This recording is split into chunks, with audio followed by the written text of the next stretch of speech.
ಎಲ್ಲರಿಗೂ ನಮಸ್ಕಾರ. ಕರ್ನಾಟಕ ಸರ್ಕಾರದ ಸಮರ್ಪಣೆ ಸಂಕಲ್ಪ 2 ವರ್ಷಗಳ ಪೂರೈಸಿದ ಸಂದರ್ಭದಲ್ಲಿ ಆಗುತ್ತಿರುವ ಕಾರ್ಯಕ್ರಮದಲ್ಲಿ ಭಾಗವಹಿಸುವಂತ ಎಲ್ಲ ಮುಖ್ಯಮಂತ್ರಿಗಳೇ, ಎಲ್ಲ ಸಚಿವರೇ, ಎಲ್ಲ ಶಾಸಕ ಮಿತ್ರರೇ, ಎಲ್ಲ ಪದಾಧಿಕಾರಿಗಳೇ, ಕಾಂಗ್ರೆಸ್ ಪಕ್ಷದ ಯಾವತ್ತೂ ಕಾರ್ಯಕರ್ತರೇ, ಮಾಧ್ಯಮದ ಮಿತ್ರರೇ, ಸನ್ಮಾನ್ಯ ಸಿದ್ದರಾಮಯ್ಯ ಸರ್ಕಾರ ಕಳೆದ 2 ವರ್ಷಗಳಲ್ಲಿ ಮಾಡುವಂತ ಸಾಧನೆಗಳನ್ನು ಬೆಳಕು ಚೆಲ್ಲಲಿಕ್ಕೆ ಐತಿಹಾಸಿಕ ನಗರ ಹೊಸಪೇಟೆನಲ್ಲಿ ಈ ಕಾರ್ಯಕ್ರಮವನ್ನು ನಮ್ಮ ಸರ್ಕಾರ ವತಿಯಿಂದ ಹಮ್ಮಿಕೊಳ್ಳಲಾಗಿದೆ. ಈ ಕಾರ್ಯಕ್ರಮದ ಉದ್ದೇಶ ಕಳೆದ 2 ವರ್ಷಗಳಲ್ಲಿ ಎಲ್ಲ ಇಲಾಖೆಗಳು ಮಾಡುವಂಥ ಸಾಧನೆಗಳನ್ನು ತಮ್ಮ ಮುಂದೆ ಹೇಳಲಿಕ್ಕೆ, ಇಡೀ ಕರ್ನಾಟಕ ಜನತೆಗೆ ತಿಳಿಸಲಿಕ್ಕೆ ಮಾಡುವಂಥ ಈ ಕಾರ್ಯಕ್ರಮದ ಉದ್ದೇಶ. ಈ ಕಾರ್ಯಕ್ರಮದ ಮೂಲಕ ಎಲ್ಲ ಇಲಾಖೆಗಳು, ಅದು ನೀರಾವರಿ ಇರಬಹುದು, PWD ಇರಬಹುದು, ವಸತಿ ಇರಬಹುದು, ಸಣ್ಣ ನೀರಾವರಿ ಇರಬಹುದು, ಹಲವಾರು ಕಾರ್ಯಕ್ರಮವನ್ನು ಇವತ್ತು ಈ ಜನತೆಗೆ ಕೊಡುವಂತ ಪ್ರಯತ್ನ ಮಾಡ್ತಾ ಇದ್ದೀವಿ. ಆದರೆ ವಿರೋಧ ಪಕ್ಷದಿಂದ, ವಿಶೇಷವಾಗಿ ಭಾರತೀಯ ಜನತಾ ಪಕ್ಷದ ಒಂದೇ ಪ್ರಶ್ನೆ, ಎಲ್ಲಿ ಹೋದ್ರು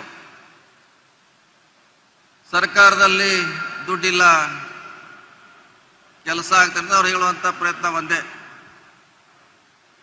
ಆದರೆ ಎಲ್ಲ ಇಲಾಖೆಗಳು, ನಮ್ಮ ಇಲಾಖೆನ ಕಳೆದ ವರ್ಷ 10,000 ಕೋಟಿ ಕೆಲಸ ಮಾಡಿದೀವಿ, ಈ ವರ್ಷ 10,000 ಕೋಟಿ ಮಾಡಿದೀವಿ, ಮುಂದಿನ ವರ್ಷ ಕೂಡ 10,000 ಕೋಟಿ ಮಾಡ್ತೀವಿ.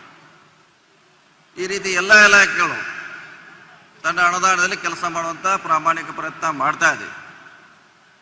ನಮ್ಮ ಮಾಧ್ಯಮದ ಮಿತ್ರರಿಗೆ ಬಿಜೆಪಿ ಅವರು ತಾವು ಪ್ರಶ್ನೆ ಮಾಡಬೇಕು, ತಾವು ಸರ್ಕಾರದಿಂದ ಇಳಿಯುವ ಹೊತ್ತಿಗೆ ಎಷ್ಟು ಹೆಚ್ಚುವರಿ ಕಾಮಗಾರಿಗಳನ್ನು ಮಾಡಿದ್ರೆ ಅಂತ ಪ್ರಶ್ನೆ ಕೇಳಬೇಕು. ನನ್ನ ಇಲಾಖೆ ಒಂದೇ ಸುಮಾರು 12,000 ಕೋಟಿಯನ್ನು ಅಧಿಕವಾಗಿ ಕೆಲಸ ಮಾಡಿ ಇಟ್ಟೋಗಿದ್ದಾರೆ. ಅದಕ್ಕೆ ಯಾವುದೇ ರೀತಿಯಿಂದ ಬಜೆಟ್ ಸಪೋರ್ಟ್ ಇಲ್ಲ. ನಮ್ಮ ಮುಖ್ಯಮಂತ್ರಿಗಳು ಸದನದಲ್ಲಿ ಹೇಳಿದ್ದಾರೆ, ಸುಮಾರು 1 ಲಕ್ಷ ಕೋಟಿಗಿಂತ ಹೆಚ್ಚಿಗೆ ಬಜೆಟ್ ಸಪೋರ್ಟ್ ಇಲ್ಲದೆ ಬಿಜೆಪಿ ಅವರಿಗೆ ಕೆಲಸ ಮಾಡಿದ್ದಾರೆ, ಹೀಗಾಗಿ ತೊಂದರೆ ಆಗುತ್ತೆ ಅವ್ರದ್ದು ಅಲ್ಲಿ, ನಮ್ಮ ಕೆಲಸಗಳಿಂದ ಅಲ್ಲ. ಅದ್ರ ಜೊತೆ ಕೂಡ ಸುಮಾರು 60,000 ಕೋಟಿ ಮಿಗಿಲಾಗಿ ಗ್ಯಾರಂಟಿ ಯೋಜನೆಗೆ ಸರ್ಕಾರ ಹಣ ಕೊಡ್ತಾ ಇದೆ. ಸೊ ಅದಕ್ಕಾಗಿ ಪದೇ ಪದೇ ಅವ್ರೇನು ಪ್ರಶ್ನೆ ಮಾಡ್ತಾರೆ, ನಮ್ಮ ಕಾರ್ಯಕರ್ತರು ಹೇಳುವಂತ ಪ್ರಯತ್ನ ಮಾಡಬೇಕು. ಯಾವ್ಯಾವ ಇಲಾಖೆಯಲ್ಲಿ ಎಷ್ಟು ಸಾಲ ಮಾಡಿ ಇಟ್ಟಿದ್ರು ಎಕ್ಸ್ಟ್ರಾ ಹೆಚ್ಚುವರೆ, ಅದನ್ನ ಪ್ರಶ್ನೆ ಮಾಡಬೇಕು.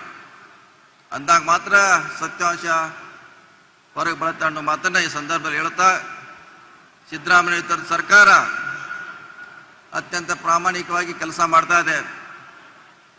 ಹಲವಾರು ಯೋಜನೆಗಳನ್ನ ಪೂರ್ಣಗೊಳಿಸುವ ನಿಟ್ಟಿನಲ್ಲಿ ದಾಪುಗಾಲ ಆಗ್ತಾ ಇದೆ.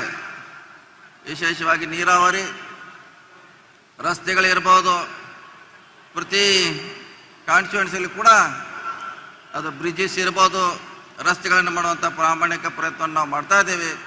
ಇದು ನಮ್ಮ 2 ವರ್ಷಗಳ ಸಾಧನೆ. ಇನ್ನು 3 ವರ್ಷಗಳಲ್ಲಿ ಬಹಳಷ್ಟು ಏನು ಜನ ನಿರೀಕ್ಷೆ ಇದೆ, ಅವರೆಲ್ಲ ಕೆಲಸ ಮಾಡುವಂಥ ಪ್ರಾಮಾಣಿಕ ಪ್ರಯತ್ನ ಸಿದ್ದರಾಮಯ್ಯ ಸರ್ಕಾರ ಮಾಡ್ತೀವಿ ಅಂತ ಭರವಸೆ ನನಗಿದೆ. ಖಂಡಿತವಾಗಿ ತಾವೇನು ನಮ್ಮ ಮೇಲೆ ಭರವಸೆ ಇಟ್ಟು 23ರಲ್ಲಿ ಆಶೀರ್ವಾದ ಮಾಡಿದರೆ, ಆ ಆಶೀರ್ವಾದಕ್ಕೆ ಅನುಗುಣವಾಗಿ ಖಂಡಿತವಾಗಿ ಕೆಲಸ ಮಾಡ್ತೀವಿ. ನಿಮ್ಮ ಆಶೀರ್ವಾದ 28ರಲ್ಲಿ ಈ ಸರ್ಕಾರದ ಮೇಲೆ ಇರಬೇಕಂತ ಮನವಿಯನ್ನು ಮಾಡ್ತಾ, ವಿನಂತಿಯನ್ನು ಮಾಡ್ಕೊಳ್ತಾ, ಈ ಸರ್ಕಾರ ಒಳ್ಳೆಯ ರೀತಿಯಿಂದ ಕೆಲಸ ಮಾಡ್ತಾ ಇದೆ. ಇದಕ್ಕೆ ಸಂಪೂರ್ಣ ಸಹಕಾರ